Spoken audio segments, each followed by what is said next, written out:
The K-Jazz Show, Sundays on Kofifi FM 97.2. There are conversations you have with an artist because there is a new record to talk about. And then there are conversations you have because somewhere along the way, the music has changed and so has the musician with it. And as for our guest, he and I have had the space before. We've listened together, we've talked, we've followed the music as it moved from one place to the next. We've watched the collaborations, the performances, including the ideas come to life. And yes, we've also watched a very public chapter of his journey come to an end. A chapter that generated its headlines, its opinions, its conversations, some informed, some perhaps less so. However, this Sunday, we're not going back to reread those pages because some stories are certainly not meant to be lived backwards. We are turning the page. And on the other side of the page is the word Radicis, a word that takes us to the root, the origin, to the foundation, to the place beneath the sound, the history beneath the rhythm, the struggle beneath the expression, of course, the memory beneath the melody. And perhaps this is exactly where we find Zwide Serves Bass today, not simply as a bassist that we've always known, not simply as the musician who's walked through one of the most talked about departures in our recent contemporary jazz landscape, but also as an artist asking a much deeper question. What happens when you return to the root and listen for the music that grows from it?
Zwide, welcome back to the K-Jazz Show. That must be the best intro I've ever heard.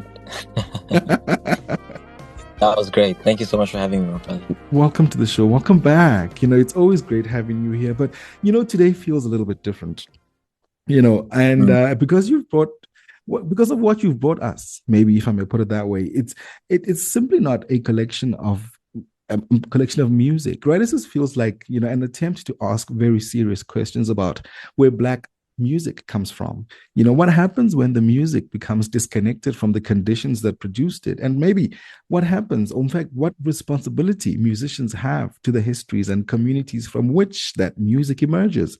And yet at the center of it all, you are still a bassist, a musician, a human being trying to make something meaningful. So let's start there, before we press the play button, before we start pulling apart the arrangements and the voices and the references and the politics, quite a worded, celebration of things here. But I want to talk about the title.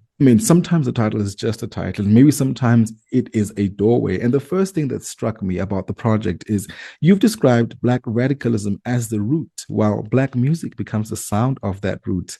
That's an extraordinary proposition, Zwide, because it immediately tells us that, you're not just treating Black music as something that exists independently of history. You're saying here, lies underneath this music, the soil, struggle, the history, the memory, and somewhere somebody picks up an instrument and the roots start making a sound. So Black music is the sound of the root. What exactly are you asking us to hear here? That's a really good question. I think firstly for me, when I think about what makes Black radicalism the sound of the roots, I actually think it starts from the point of anti-Blackness itself being the foundation of Black music. Now, most people probably will have a different frame of understanding the essence of Black music and Black being, and it's probably a little bit more celebratory. And I understand reasons as to why people will see it within that lens. But of course, we must understand that Blackness itself is a creation that manifests through a particular structure of violence enacted upon Black beings many, many, many years ago. And when I think of what the idea of Black music is from that point of departure, to me, it's essentially what becomes the response to a paradigmatic position that Black people live in, one that is based on abjection, suffering, one that is based on a negation. And in that, Black music becomes a way for people who are suffering through this experience, which is not an event per se. It's not just chattel slavery or colonial plunder and particular institutions such as apartheid or Jim Crow. It's an entire phenomenon that we are embodied within. Black music becomes a response to this thing. And I think Black music, for me, functions in a number of ways. One, as fugitive strategy. When you think about the history of Black music in particular contexts, slaves within plantations began learning how to talk and communicate with each other via song, via singing, or what they know as Negro spirituals.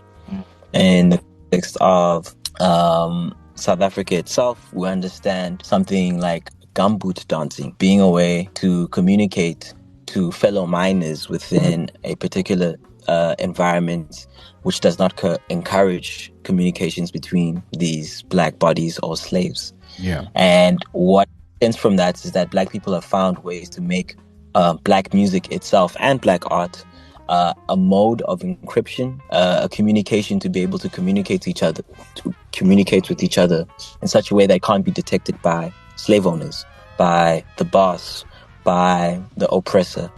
So that becomes a vehicle in which Black people are able to get closer to one another without being able to do that quite overtly. And of course, from then, Black music itself becomes a point of reporting this rupture, documenting it, archiving what is the tale of Black life under anti-Blackness. And so when I think of that itself and those actions, what it meant to try go past the parameters that have been placed on you through force, through coercion, through this pressure, this very, very sustained pressure, and using art, using music to be able to do whatever it is one can, I guess, to enact some form of agency or autonomy in their lives. That is the reference point for Black music for me. That's the base, that's the origin. It goes beyond a category and it also goes beyond a genre. And I want to talk to you about, that a bit later, but allow me to go here first. I mean, why does the album begin with resistance? And of course, the record itself doesn't ease us gently into this conversation. In fact, the project, as in its entirety, you don't give us almost like a nice little musical handshake, to say, hey, my name is Zwide and this is the debut. I mean, you essentially kick the door open and you start this journey with Settle Your Quarrels, bringing in voices such as Ella Baker, Winnie Matikizela Mandela, Ellen Kuzwayo, and Fred Hampton. That's quite a gathering of voices before we've even entered into the music. It's almost as if the ancestors, the organizers, the intellectuals, and the revolutionaries have already entered the room way before the band got in, to take its first breath. I mean, the question here is, why did Radicis need to begin here? I think for me, the more I live in this kind of timeline that we're existing in right now, the more it becomes clear to me that we can't concede any more ground than we already have. And I think that goes artistically and politically. And those things are interwoven for me. I've felt that there's something to be said about a music that is understood to be this inherently political, intellectual, provocative, interrogative, sonic innovation, where it currently places itself within the context of music in the 21st century, feels like a far cry from what we understood it to be.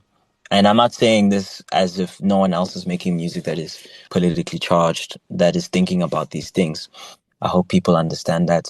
What I am underscoring really is this dislocation of Black music from its socio-political context has become much more difficult to avoid or ignore.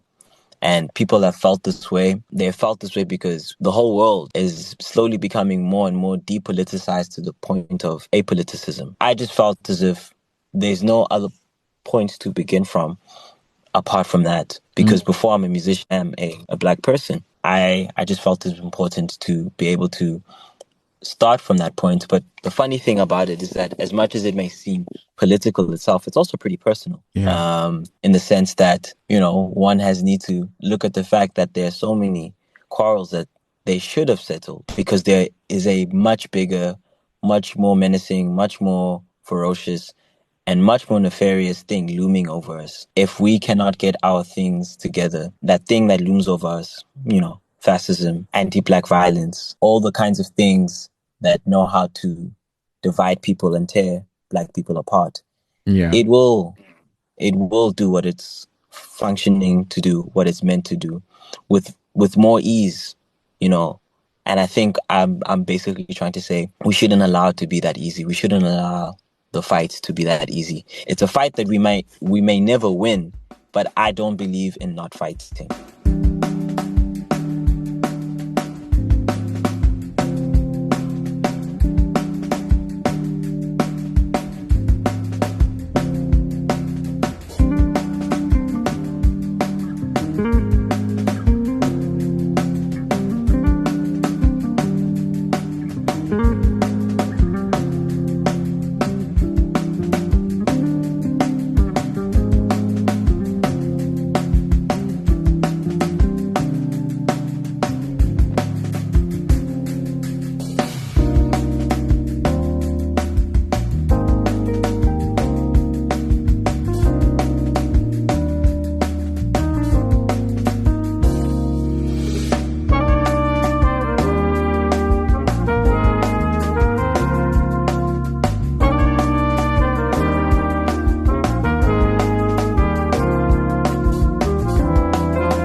And dare I ask, Zwide, when you were putting this project together, did you ever maybe have that moment where you thought to yourself, perhaps I'm asking the listener to do a little bit more, a little bit too much homework before they get to meet the bass here? This is a debut album, but you've given us a whole syllabus. I think the interesting thing is, like, if anything, there's nothing more me than this album. It pretty much is the best introduction to who I am in so many ways. These are the things that have been circling my mind probably since I was about the age of 13. And I'm more conscientized in this world through art, through black music, through black film, through black history, And I think people who know me and have known the different kinds of projects I've worked on and understand the kind of story that I have won't see this as something that feels so far out from what my personality has been. I think in many ways, this is the kind of debut album or debut introduction that speaks to this particular thing that happens when musicians are able to put their voices forward without any kind of congestion or limitations that might happen in a group setting, if you get me. Coffee FM this Sunday, we're in conversation for our jazz circuit feature. His name is Zwide Serves Bass, known previously as just Zwide Runway, of course, and he's just done a 360, if I may call it that. And we are introducing his very new journey, his different path. The project is called Radicis, and I think this is perhaps where the history of the record starts meeting the history of the man making it, because there's another, rupture running underneath Radicis, which I found the rupture between the artist and the traditional machinery that is used to support the artist. And one of the things that really struck me, when you write about this album, is that your observation that musicians are increasingly having to, become more adaptive, because the traditional infrastructure around art has collapsed or is still in collapse mode, and we've seen it everywhere. The old doors aren't necessarily opening windows, and some musicians are learning to build windows, and sometimes apparently, you have to build the entire house. Let's talk about the independence. Was it something that you chose because you wanted it, or something circumstances forced you to learn? And once you realized, hi, I'm okay, I'm responsible for this entire thing alone now, what was the most frightening part, and what has become the most liberating at the same time? I've been an independent musician since I've started being a musician. I've never been represented by a label or an agency or management or any kind of entity. So there hasn't been a massive change in how I do work. It's just depending on what project I'm doing, but the independence aspect is still probably the main framework of how the art gets put together and gets put out. The reason why I choose to be in that particular setup is because, having grown up in the age of digital media and having been exposed to independent labels, independent musicianship through different references around the world, it's become quite clear that many of the things that we tell ourselves are still important, are still necessary to making a career possible, that it's pretty obsolete, if I can say it like that. My opinion, major labels, I understand what purpose they serve in terms of someone being able to know that they aren't going to be paying the cost of putting all of this together on their own. But of course, these labels still represent a very exploitative, extractive system that disproportionately and devastatingly impacts Black musicians the most. I don't know if I would feel comfortable with the idea of trying to challenge this anti-Black power structure and lending myself even further to that power structure, because in whether I like it or not, I'm still, a part of a system that I criticize. I still have to work through particular channels that, are difficult or almost impossible to work past. You have to go through certain systems and certain structures just so you can be heard, and the corporate mechanisms that make what we find as accessible music in this world, those things are unavoidable, sadly. But I try to do what I can with given those limits, and that for me just looks like being able to put things on my own, as long as that road may take. And I know it requires more effort, and it definitely does not come with easy nights. But I do believe there's a peace that comes with it that is priceless. Yeah. So yeah, that's the answer I can give to that question. You've always been someone, those who know Zwide, who understands the bass more than, simply holding the instrument at the bottom, and together. And of course, the bass can also be a foundation. Architecture, conversation, rhythm, punctuation, those are the words that are coming to me now. Sometimes even the troublemaker in the room, on Radicis. However, we're hearing a musician who seems to be thinking about the entire ecosystem of the music. I mean, alongside the lines of composition, sound, production, audience, and experience. Now, what I want to know, maybe what we want to know, did the making of the project maybe change the way you understand your role as a bassist and a composer? Oh, that's a great question. I don't think it made me understand it more. I think I had a pretty good understanding of what my function and role is and what I like to do as a bassist. But what did change with this approach in terms of being a bassist and being a composer is a stylistic approach. I was telling a few people the other day that something that I recently learned or realized about the way that I used to write in the context of Kujenga is I used to kind of compose epics. I would want essentially for the songs to tell these really interesting, drawn out stories, and I would use the bass as kind of like the introduction to that. And there's moments on the album where that still is happening, but I'm actually not so much interested in the epic, because what I am interested in this kind of approach with compositional contributions is something that's a little bit more loose, something that's a little bit structureless, something that's a little bit, I guess, unpredictable. Like, I don't know where it's going to go. And the role of the bassist in my head is still the same thing, but I am putting less pressure on the song to basically be mapped out in a particular way. And to kind of speak simply and straight to the point, the album itself was done within a limited window of 6 hours.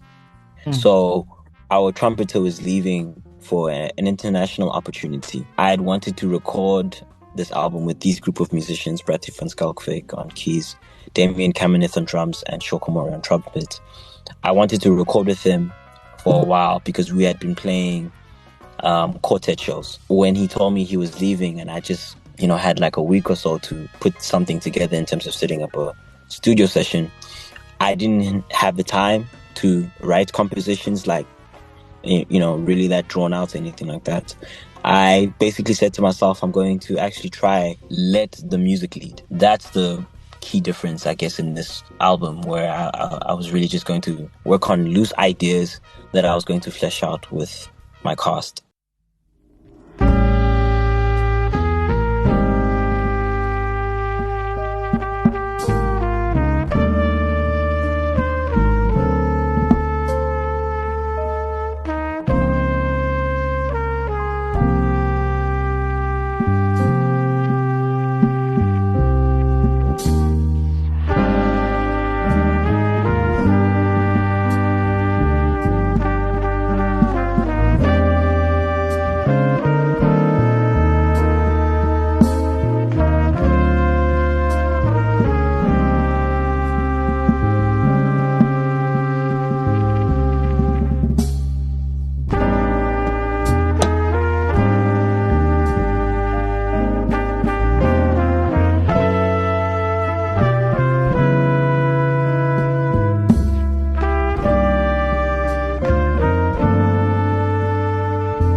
And of course, bringing us, to a beautiful part of, question of independence, is another word that's been ringing in my head as I listen to you speak. I mean, you have not simply made an independent record. You've started asking whether the relationship between artist and listener can itself become part of the infrastructure. I mean, you mentioned in a conversation off air that you were giving people access to an unfinished, unmixed, and unmastered version of Radicis. And that's, to me, essentially saying, come inside the process with me. Very different from handing someone a finished album and saying, here it is, stream responsibly. There's something intimate about allowing people to hear the fingerprints, before the photograph has been framed. What happens artistically, when you allow the listener to witness the work before it is finished? Is there vulnerability in that? That's another great question.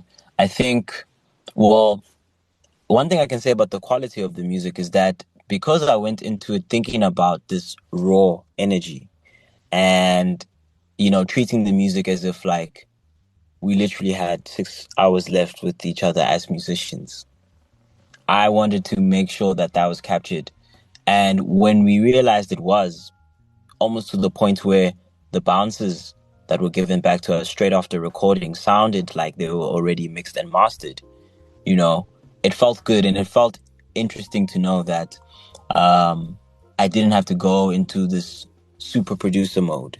I didn't have to go in there and think about all the production bits, because sometimes that experience, it starts becoming about what you think people would like to hear instead of what you like to hear. In that sense, I wanted to just make sure that I'm happy with this output that we were able to produce in that space of time.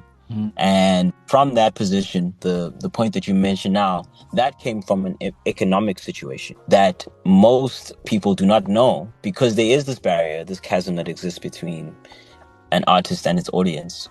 And they don't know how expensive it is to make music. I was thinking about those independent references that I've seen of very big artists, usually from the States or from the West, who found ways to make their audience involved in the final fruition of the album. As in the same way that independent movie directors put their films up and essentially look for an audience who are willing to become investors or backers towards a goal of having this final piece of art come out to the public. I thought that's something that could be replicated with this. VVFM, this is the Jazz Circuit, our weekly exploration of the brand new meets the contemporary, where we get off our comfortable jazz sofa, so to speak, and go looking for what's moving, what's shifting, and what is being built. And Zwide, you don't only go by Zwide Serves Bass, there's also Zwide Serves Sets. Beyond the musician, of course, you are also a cultural curator and founder of Feedback, a music agency created to address the need for consistent and substantive Black cultural experiences in Cape Town city center. So you've gone from asking, how do I make music, to a much bigger question, what kind of cultural environment allows our music to live? I mean, you're quite busy. Let's explore for a second, what this scene looks like, and what are you trying to change or maybe try to fit in, when it comes to Feedback? I am glad you asked, because essentially what I've done with all my political intentions that undergird the artistic projects that I've been involved in, what I've done is basically try to probe at something we shouldn't be silent about. And that is the fact that Black cultural experiences, Black music, is currently disseminated and sustained, managed, regulated through the same foundations of anti-Blackness globally, and particularly in the city of Cape Town. What became worrying for me when I was going through this process of ascension with the band is that when we were getting booked, it would be white Asians only. And when we were getting performances at particular venues, it'll only be white people in the crowd, or predominantly white people. And, we were playing at white-owned establishments, This thing became a little bit of an internal conflict, because we're out there speaking about a politic that is meant to challenge the very thing that is sustaining the career. And it honestly was almost existential as a crisis, because now questions of, are you selling out? Are you complicit to a system that, is making you climb particular professional steps, but is something you're challenging publicly? It's something that I don't think most Black musicians are actually willing to talk about, because there is a thing of not knowing, how do you address this thing, How do you want to talk about the fact that you might want to bite the hand that feeds you, So I was interested in trying to develop some kind of, I guess, approach to what I do that can outline the fact that we know these restrictions are there for us economically and financially to be able to manage our own music, manage our own cultures. But we're going to try our best to make this an experience that Black people can feel that it was created for them because they know it was made by them. Yeah.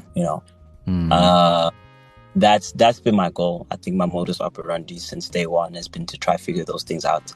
Again, contextually, it's a very difficult thing to do in a city like Cape Town.